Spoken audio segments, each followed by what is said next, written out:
సంఘం గురించి తెలియపరుస్తారని కనుక దయచేసి శ్రద్ధతో విందామండి. ఒక 5-10 నిమిషాల్లో ముగించేసుకుందాం. దయచేసి ఎవరు కంగారు పడవలసిన పని లేదు.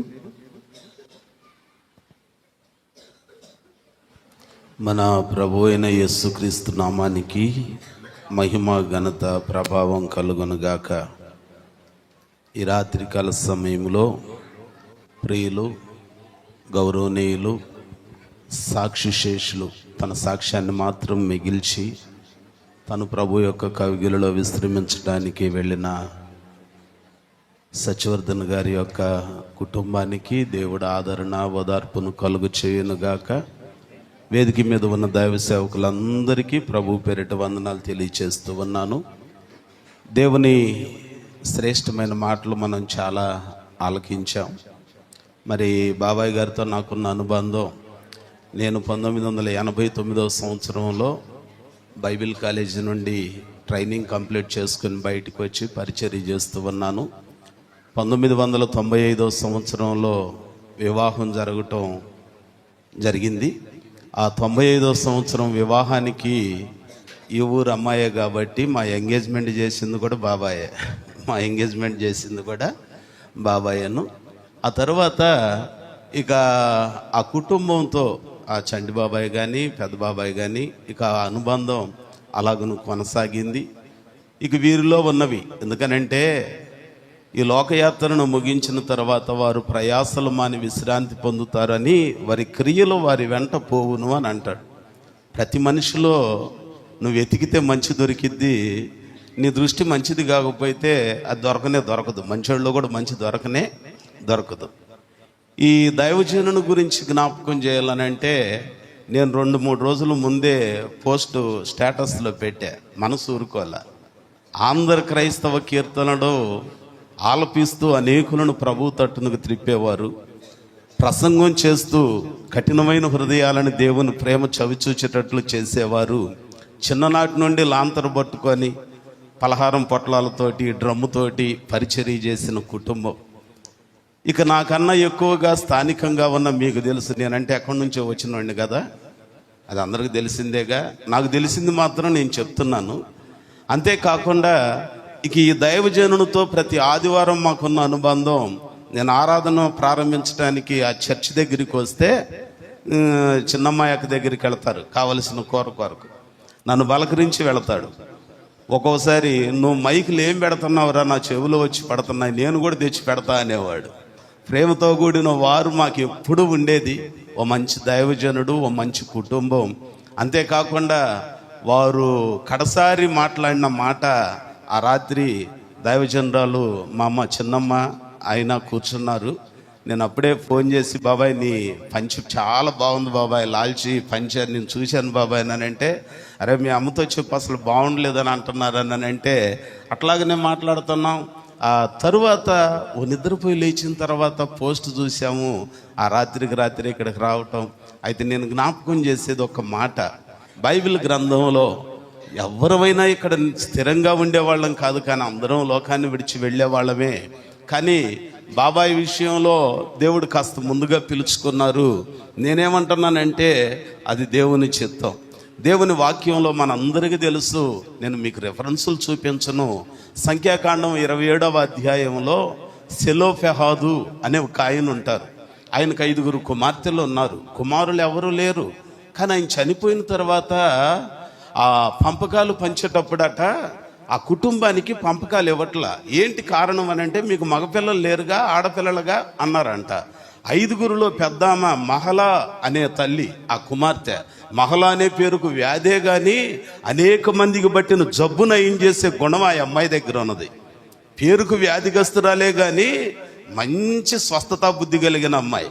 ఆమె ఏం చేసిందో తెలుసా, తన తోబుట్టువులందరినీ కోడేసుకొని ప్రత్యక్షపు గుడారపు ద్వారమునద్దుకు వచ్చి సంగతంతా వివరంగా దైవజనునికి చెప్పి, ఆ దైవజనుడు దేవుని మందిరంలోనికి వెళ్ళి దేవునికి చెప్పి, దేవుడు చివరికి ఆ అమ్మాయిలు చెప్పింది నిజమే కదా, మగపిల్లలు లేనంత మాత్రాన వాళ్ళ నాన్న పేరు మాసిపోకూడదుగా, అయితే వాళ్ళకు కూడా భాగము ఇవ్వండి. ఈ రాత్రి నా చెల్లెళ్ళకి నేను చెప్తున్నా, మీరు మీ భర్తలు దేవుడు మీకు ఇచ్చిన ఒక భాగ్యం.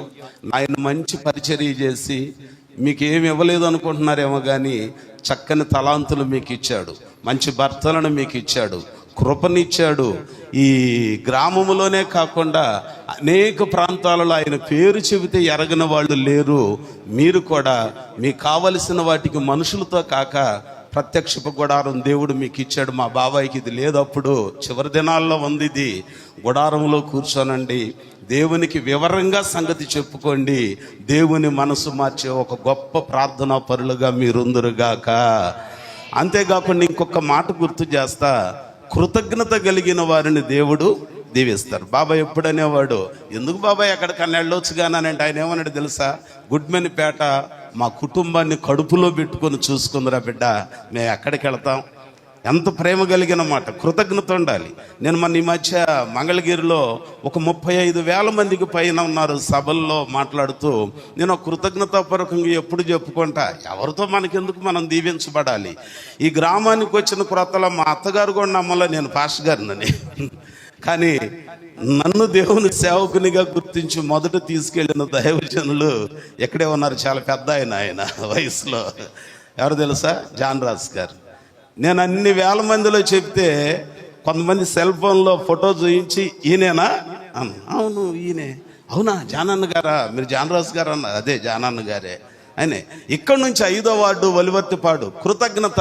ఇన్ని వేల మందిలో ఈ రోజు నేను పరిచయం అయ్యాక ఆ సేవ గురించి చెప్పాల్సిన అవసరం ఏమి లేదుగా, కానీ ఒక కృతజ్ఞత. దేవుడు నన్ను దీవించాలి అని అంటే కృతజ్ఞత ఉండాలి. గంధంవారి కుటుంబంలో అనేక మందికి మేలు చేశారనే సంగతి నాకు తెలుసు, పొందుకున్న వాళ్ళకి తెలుసు. కానీ ఆ చివరి దినాలలో భూస్థాపన కార్యక్రమంలో స్త్రీలుగా యవ్వన పిల్లలు ఆడబిడ్డలు చేసిన కార్యక్రమం జాషువా గారు ఇంకొంతమంది దైవజనులు మైమరిచి పొగిడారు. చివరిలో ఒక్క మాట మీకు జ్ఞాపకం చేస్తున్నా, మనం ఎన్ని పొగడతలు పొగిడినా ఒక ఆయన అంటాడు, దేశమంటే మట్టి కాదోయ్, దేశమంటే మనుషులోయ్, ఉట్టి మాటలు కట్టి పెట్టబోయి గట్టి మేలు తల పెట్టబోయి అని అంటాడు. బాబాయి గురించి ఇన్ని పొగుడుతున్నాం. వినవబడిన దైవజనరాలు, విడవబడిన బిడ్డలు, వారి కుటుంబాలు, విడవబడిన ఇంత పరిచర్య, ఆ సేవకుని ద్వారా ఎంతమంది పెళ్లిళ్ళు, ఎంతమంది పేరంటాలు, ఎంతమంది భూస్థాపన కార్యక్రమాలు జరగల. కానీ ఆ సేవకుడు విడవబడిన కుటుంబాన్ని మనం ఏమి ఇవ్వనవసరం లేదు, కానీ ఇలాగ సంవత్సరానికి ఒకసారి వచ్చి మాట్లాడటం కానీ కాదు, కానీ ఆ కృతజ్ఞతా బుద్ధిని వ్యక్తపరచుదాం. మేమున్నాం మీకు బిడ్డలుగా, మేమున్నాం మీకు ఒక తమ్ముడుగా, మేమున్నాం మీకు ఒక అన్నగా. అంతేకాకుండా రాజుల 2వ గ్రంథం 4వ అధ్యాయంలో ప్రవక్తల శిష్యులలో ఒకడు చనిపోయినప్పుడు 2 బిడ్డలను అప్పులవాడు తీసుకెళ్తుంటే ఆమె వెళ్ళి దైవ సేవకునికి మొర్ర పెట్టింది. కానీ అక్కడ మనం గుర్తుపెట్టుకోవాల్సింది, దేవునికి మొర్ర పెట్టింది, పరిష్కారం చూపించాడు. మిగిలిన గ్రామంలో ఉన్న సంఘంలో, బెతనియా సంఘంలో ఉన్న మీరు ఈ మాటలు మదిలో పెట్టుకోండి. రాత్రి మా సేవకుడు వెళ్ళిపోయాడు, మీ తల్లిదండ్రులకి, మీ తాత ముత్తాతల కాలంలో ఆయన చేసిన పరిచర్యను గుర్తుపెట్టుకోనండి. వీళ్ళని చూడొద్దు కానీ ఆయన్ని గుర్తుపెట్టుకొని ఒక గంధంవారి కుటుంబంగా కాకుండా దేవునికి సంఘానికి మధ్యవర్తిగా ఉన్న సేవకుడని గుర్తుపెట్టుకొని మీ ఆదరణ, మీ ప్రేమ ఆ కుటుంబానికి ఇవ్వాలని ఓ సేవకునిగా అర్జిస్తున్నా, చేతులు జోడించి మరి మనవి చేస్తున్నా. ఈ రోజున అనేక మంది మేలు పొందుకునేదాకా, రేవురు జారేదాకా ఆ ఓడ మల్లన్న దాటిన తర్వాత పోరా, అనేక మంది విశ్వాసుల జీవితాలలో ఎట్టాగొన్నాయి. మీరు అన్యదా భావించొద్దు. దయచేసి మాటలు మదిలో ఉంచుకోనండి. కృతజ్ఞత మాటతో కాకుండా చేతలతో వ్యక్తపరుద్దాం. ఆ కుటుంబానికి అండగా ఉందామండి. మనం ఏం చేయనవసరం లేదు, సంఘంగా అండగా ఉందామండి. దేవుడు దీవిస్తాడు. మందకాపరుల అడుగు జాడలలో నడవమన్నట్టుగా వాక్య పద్ధతిని అనుసరించి నడుద్దాం. దేవుడు ఈ మాటలు మన వినికిడిలో ఫలింప చేయునుగాక. ఆ బిడ్డలని సెలోఫెహాదు కుమార్తెలుగా, మా చెల్లెలని, వారి కుటుంబాలను ఆశీర్వదించి బలపరిచి ప్రార్థనా పరులుగా చేయునుగాక. ప్రభు కృప మనకు తోడై ఉండునుగాక. May God bless you. Thank you. మరి ముఖ్యంగా మా ప్రారంభపు దినాలలో మా సేవకు ఉపయోగపడిన దైవజనులు రాయబాబు గారికి కూడా నా హృదయపూర్వకమైన వందనాలు. Thank you. మంచిదండి, చక్కటి మాటలు.